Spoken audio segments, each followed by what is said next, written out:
নমস্কার। আজকে আমরা শুনব শ্রী শ্রী সারদা মায়ের অমৃত কথা। পঞ্চশিখার আলোকে শ্রীমা।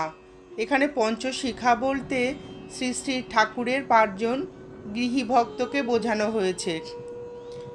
এর আগের দুটি ভিডিওতে আমরা গিরিশচন্দ্র ঘোষ, বলরাম বসু ও নাগমশাইয়ের স্মৃতিতে শ্রী শ্রী মায়ের কথা শুনেছি। আজকে আমরা শুনব চতুর্থ ও পঞ্চম শিখার কথা। চতুর্থ শিখা শ্রী শ্রী রামকৃষ্ণ পুঁথি গ্রন্থের রচয়িতা অক্ষয় কুমার সেন, আর 5 নম্বর শিখা কথামৃতের রচয়িতা মহেন্দ্রনাথ গুপ্তের স্মৃতিতে মায়ের কথা শুনব। শ্রী শ্রী রামকৃষ্ণ পুঁথি গ্রন্থের অমর রচয়িতা অক্ষয় কুমার সেন নিজের সম্বন্ধে 1919 সালের 13 এপ্রিল তারিখে লিখেছিলেন,